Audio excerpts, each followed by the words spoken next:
নমস্কার বন্ধুরা, sister tasty কিচেনে আপনাদের সবাইকে স্বাগত জানাচ্ছি। আজকে টেস্টি কিচেনে একটা রেসিপি হচ্ছে চিকেনের একটা রেসিপি, অথেন্টিক রেসিপি, যেটা খুব সুস্বাদু। তো বন্ধুরা, এই যে চিকেনটাকে আমি প্রথমে ম্যারিনেট করে রাখছি। চিকেনটাকে 10 মিনিট ম্যারিনেট করে রাখবো। কি দিয়ে?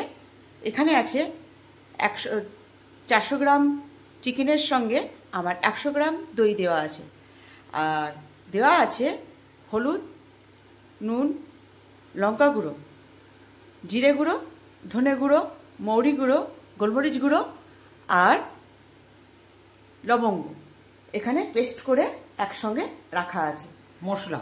আর আদা রসুন বাটা, আর আদা রসুন বাটা এই দিয়ে এইবারে এটাকে ম্যারিনেট করে রাখবে। তো বন্ধুরা, এটা মাখিয়ে ম্যারিনেট করুক, তারপর দেখাচ্ছি কি করব। আর এইদিকে আমি বেরেস্তা ভেজে রেখেছি। এইদিকে সাদা তেলের মধ্যে ঘি দিয়ে বেরেস্তা ভেজে রেখেছি পেঁয়াজে। এটাকে এক্ষুনি বেটে নেওয়া হবে। বন্ধুরা, 10 মিনিট ম্যারিনেট করা হয়ে গেছে। এইবারে তেলটা গরম করতে দিয়ে দিয়েছি। এইবারে দিয়ে দেবো সামান্য ঘি। কেন কি বেরেস্তার সময় আগে দেওয়া হয়েছে।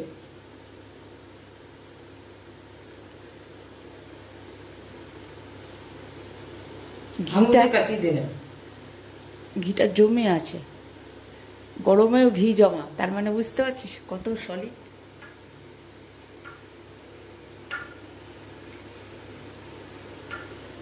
আঙুলে কাচি দিলে তো হবে না।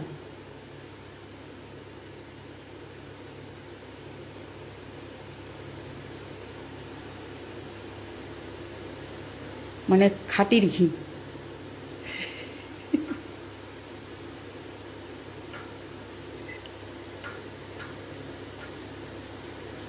বন্ধুরা, আর দিলাম না ঘি, এখানে 1 চামচি ঘি পড়েছে ঠিক।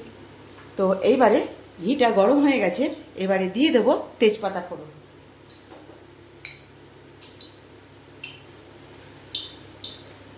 দিয়ে দেবো তেজপাতা ফোড়ন।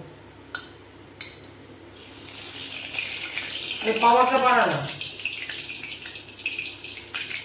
আবার ওইদিকে নিয়ে যাবেন না, আর আলমার দিকে নিয়ে যাবেন। দিয়ে দাও, দাঁড়া পুরো। এবার ম্যারিনেট করা চিকেনটা দিয়ে দেবো।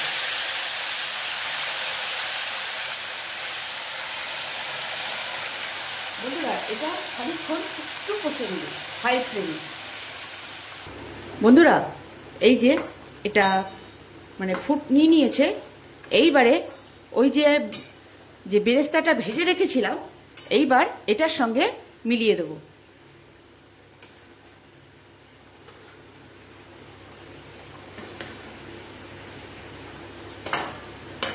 ডিম বেরেস্তাটা দাও।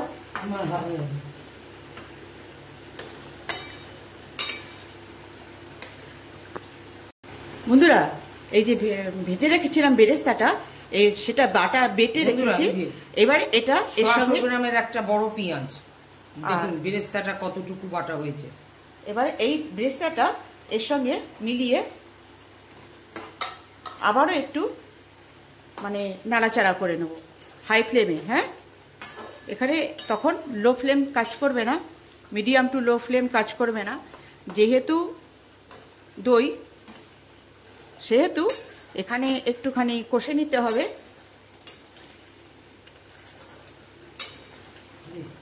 আর এখানে আমি কোনো জল ইউজ করব না। এবার দিই, একদম লো ফ্লেম দিয়ে দাও। আর নাড়তে হবে না, আর নাড়তে হবে হয়ে গেছে ভালো করে। হ্যাঁ, দেখি। এবার এটা লো ফ্লেম দিয়ে, একদম লো ফ্লেম দিয়ে ঢাকা দিয়ে এটাকে তৈরি করব। কেন কি এটা দম চিকেন। বন্ধুরা, এই যে আমি ঢাকা দিয়ে দিয়েছি। এবারে একদম জিরোতে। আটা দিতে হতো, আটা দিয়ে মুখ বন্ধ করতে হতো, কিন্তু আটা দিয়ে মুখ বন্ধ। তো এখানে আমি আটা দিয়ে মুখ বন্ধ করলাম না, যেহেতু কড়াই সেহেতু। তো একদমই এমনভাবে আটকে দিয়েছি যে কোনোখানে দিয়ে ফাঁকা নেই। তো আপনারা যদি মনে করেন তাহলে আশপাশটা আটা দিয়ে সিল করে দিতে পারেন। বন্ধুরা, এই যে ঢাকনাটা আমি এবার ওপেন করব, দেখি কতদূর কি হয়েছে।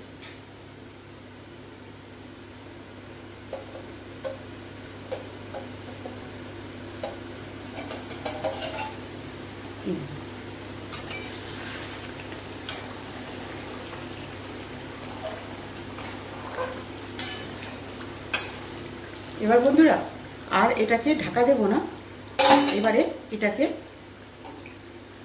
ফুটিয়ে নামিয়ে নেব। বন্ধুরা এই যে দইটাও তেল ছেড়ে দিয়েছে, এইবার গ্যাস করবো অফ, দেখাচ্ছি কেমন হয়েছে। বন্ধুরা এই যে সিস্টার টেস্টি কিচেনে আজকে ছিল দম চিকেন। তো বন্ধুরা এই যে দম চিকেনটা কেমন লাগছে, ভালো লাগলে একটা লাইক শেয়ার দিয়ে দেবেন, কমেন্টসে জানিয়ে দেবেন কেমন লাগছে, ভালো কি মন্দ। এই একটা সামান্য রেসিপি, এই রেসিপিটা মানে এই দম চিকেনটা আপনি লুচি, পরোটা, সাদা রুটি, নান রুটি আর গরম ভাতে ভীষণ ভালো লাগবে। এই যে একটা টক মিষ্টি ফ্লেভারের, টক মিষ্টি ঝাল, এই একটা ফ্লেভারের একটা চিকেন, সামান্য একটা চিকেন মাখালেন আর চড়িয়ে দিলেন, হয়ে গেল। তো বন্ধুরা কেমন লাগছে আজকে আমার দম চিকেনটা? ভালো লাগলে আপনারা বানিয়ে খাবেন, সামান্য রেসিপি আপনারা বানিয়ে খাবেন আর এনজয় করবেন। রাখছি বন্ধুরা, দম চিকেন, বাই।